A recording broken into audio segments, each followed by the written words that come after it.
coisa boa um café.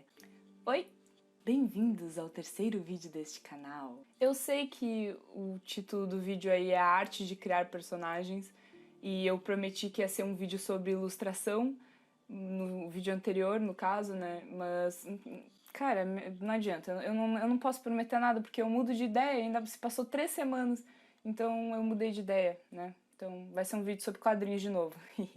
Me desculpem por não ter postado vídeo nas últimas, sei lá, 3 semanas, um mês. Então, eu estava ocupada, estava com preguiça, até que um pessoal chegou pra mim e disse assim, ó, onde é que está o vídeo novo? Aí eu fiquei me sentindo culpada, fiquei me sentindo triste, aí eu tentei me dar uma esforçada aqui pra tentar gravar um vídeo novo pra vocês. Como vocês podem ver, eu tô com um microfone novo aqui, né? Agora vocês estão me ouvindo muito mais claramente, de forma próxima, né?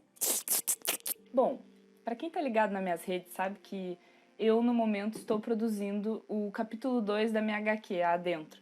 Quando eu fiz os últimos 2 vídeos desse canal, eu estava me organizando para produzi-lo, agora eu estou produzindo ele de fato. Ou seja, esse é um dos grandes motivos de eu estar muito ocupada no momento. Eu decidi pôr lá no meu perfil do Instagram uma porcentagem todas as quartas-feiras ou quintas-feiras, se não me engano, atualizando ela no caso, mostrando a porcentagem de produção do capítulo 2 da Dentro, que no momento deve estar em 9%, se não me engano.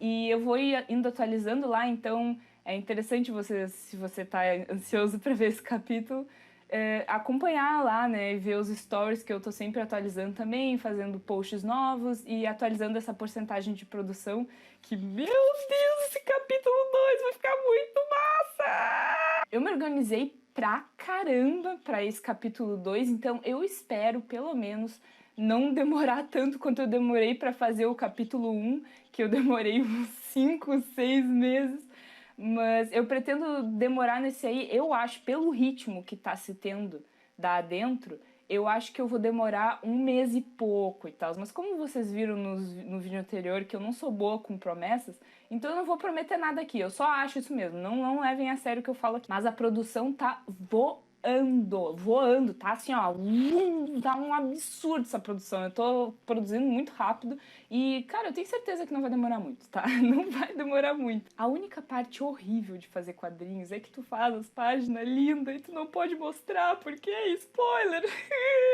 Então, cara, chega de enrolação.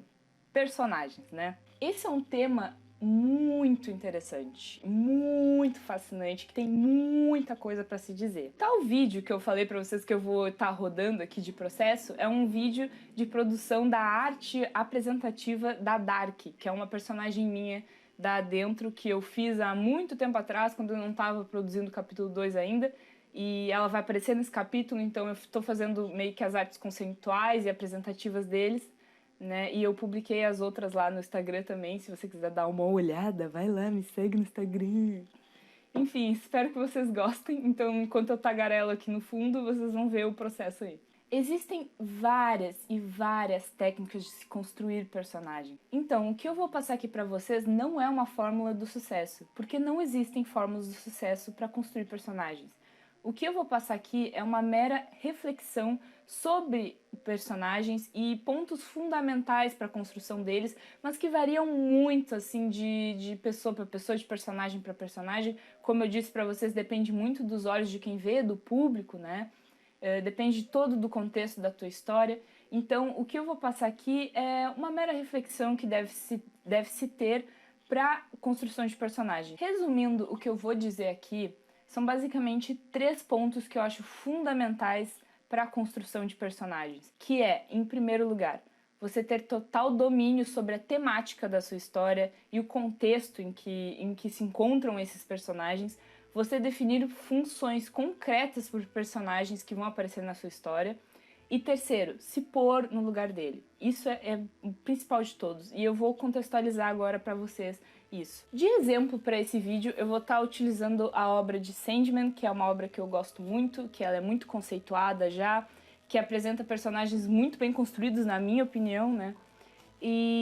E eu tenho no momento só 3 volumes, então eu vou estar me baseando neles, né? No caso, não me dê spoilers, e eu não vou dar spoilers também pra ninguém que não tenha lido. E eu não vou usar a minha HQ de exemplo, porque ela ainda tá em construção, eu tô em um processo de aprendizado, E, enfim, né, vamos usar exemplos famosos aqui e já bem conceituados, bem bam, né? Então, sobre o que é a sua história? Sobre o que ela trata? Qual é a temática dela? No caso de Sandman, ao meu ver, mistério, principalmente, e aventura. Ela se passa em um universo riquíssimo e que está além da nossa compreensão e que a gente vai conhecendo aos pouquinhos, o que cria um ar de mistério enorme na história e te intriga, te deixa fascinado por aquele mundo que tu não entende, que é muito semelhante ao que o Edgar Allan Poe faz nos contos dele.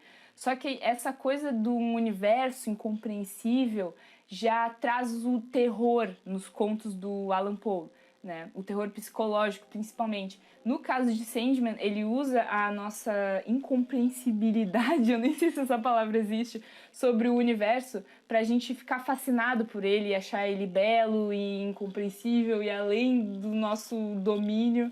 E isso é fascinante, na minha opinião. Aí temos um fator, né, que é o fato de se passar num universo incompreensível que não se preocupa em esclarecer como ele funciona pro público, mas que tem duas vertentes diferentes, a questão de tu ficar fascinado por aquele universo e a questão de você temer aquele universo. É uma abordagem interessante. Tá, agora que você tem a categoria em que a história se passa, você precisa contar essa história. E como você conta ela? Com personagens condizentes com o universo em que ela se passa. Ou seja, se você tem uma história de mistério, você precisa ter personagens que condizam com o mistério que está contado ali na sua história. E que contem esse mistério para você. Claro, sempre mantendo o mistério. No caso de mistério, né? Pode ser uma história sobre qualquer coisa, aventura, sei lá, uma história infantil. O personagem ele tem que condizer com o tema da história e com o contexto dela e com o universo em que ele está inserido. E aí que vem o número 2, a função do seu personagem. Numa história, a gente nunca cria nada por nada, simplesmente por criar.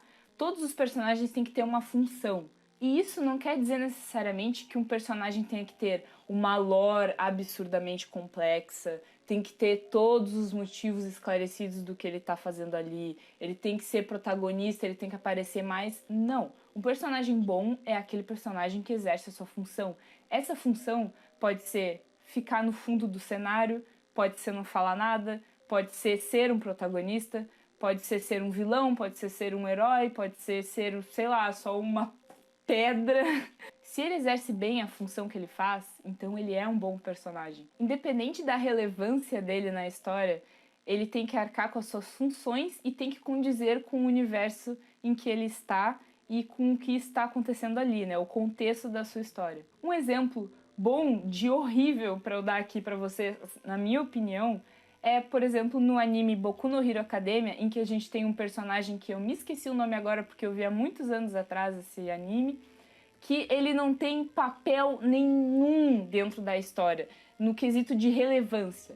Ele simplesmente tá ali por nada. Ele é um personagem que ele tá ali simplesmente para fazer um apelo fanservice, para fazer um apelo sexual nas personagens. Ele é um personagem que ele é tarado, ele tá sempre querendo ver as personagens nos banheiros, tomando banho, enfim, né? E ele não acrescenta em nada na história, ele não tem um papel importante ali. E ele simplesmente podia ser descartado como se fosse nada. Ele não tá ali para acrescentar nada pra gente, ele não tem uma função que condiza com o contexto da história. Então, assim, é um exemplo maravilhoso do que não se fazer dentro de uma história, no caso. A empresa que fez esse anime certamente botou esse personagem só para atrair certo público que gosta disso, desse tipo de coisa, não sei, né? E acaba que, para as outras pessoas que não gostam desse tipo de coisa, né? Acaba ficando extremamente estranho e fora de contexto. No caso de Sandman, sendo uma história que se trata sobre mistério e aventura, o personagem protagonista, que é o Morpheus, é muito misterioso e incompreensível também, assim como o universo de Sandman. Sandman junta diversos contos sobre Morpheus, envolvendo Morpheus e a família dele, e a gente vai descobrindo o passado dele aos poucos, catando pedacinhos em cada um desses contos que estão nos volumes. Ele não vai vir para você e contar a história dele, ele não vai vir sentar numa mesa e dizer, eu passei sobre tal coisa passei por isso, passei por aquilo. Não, você tem que descobrir isso e você tem que catar essas partes. Ou seja, é um personagem super condizente com o universo em que ele se passa. E aí entra o número 3 e mais importante. Você tem que se colocar no lugar do personagem. Se você está em dúvida sobre um personagem, sobre alguma ação que ele tomaria em dada situação, se coloque no lugar dele. Simplesmente isso. Humanize ele. Torne as ações dele palpáveis, torne ele verossímil, entendeu? Torne ele humano, mesmo que ele não seja humano, mesmo que ele seja, sei lá, um alien, né? Vocês me entenderam, né? Aí no caso, se o seu personagem for um alien, aí você tem que definir se esse alien aí ele se ofende com, sei lá, alguém xingando a mãe dele, assim. Acho que todo ser humano se ofende com alguém xingando a própria mãe, né? Aí, sei lá, mano, não sei. Vamos supor que essa pedra seja um personagem e ela tá inserida numa história. Há muitos anos atrás, esta pedrinha tinha uma amiguinha chamada Pedrinha 2. Pedrinha 2 estava num penhasco junto de Pedrinha 1. E Pedrinha 2 caiu do penhasco e se espatifou no chão, morrendo, né? Pedra morreu, né, tá? E então Pedrinha 1 ficou traumatizada com alturas e penhascos.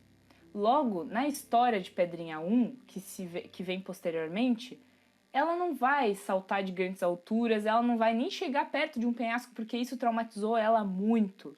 Então, o plot da história de Pedrinha 1 vai ser o dia em que ela conseguir superar as alturas e que ela conseguir aceitar a morte da amiguinha e ver que aquilo não é todo o terror que ela pensa, vencer aquele trauma que ela tem do passado. Visto que o ar bonitinho eu fiz pra minha pedrinha, cara? É. No caso da pedrinha ali, as ações dela são condizentes com o passado dela. E é isso que eu quero dizer. Você tem que humanizar os seus personagens.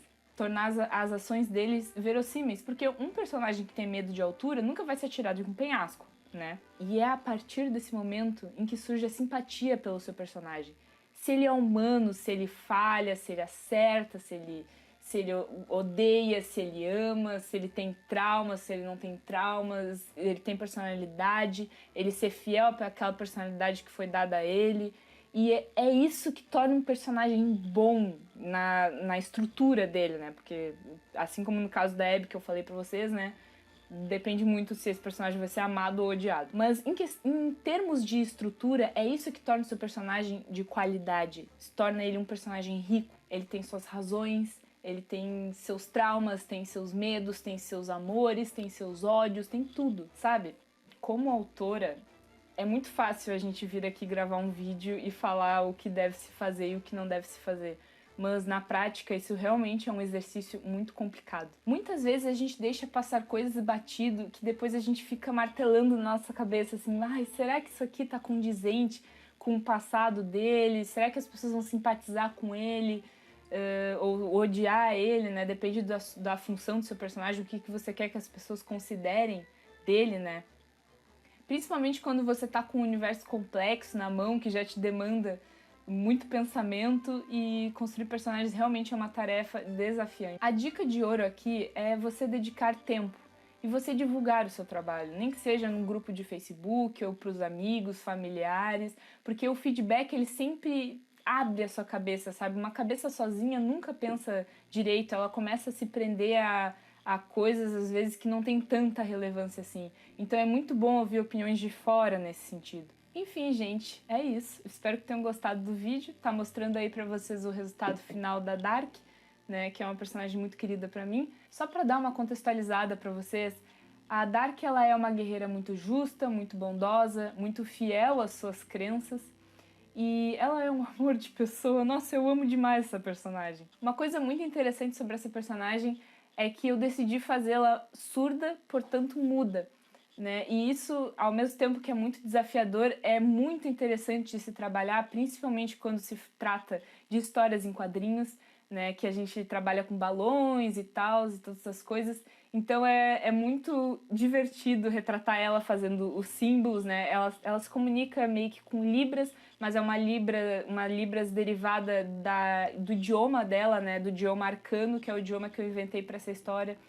E é muito interessante retratar ela, eu tô achando muito divertido, já fiz algumas páginas E tá realmente muito interessante. Nossa, eu amo demais essa personagem, meu Deus. Então é isso, gente. Até um próximo vídeo, que eu não tenho a mínima ideia de quando vai sair, mas um dia sai, eu juro pra vocês, tá? Não vou prometer mais nada aqui, tá? Então é isso, gente, tá? Beijos.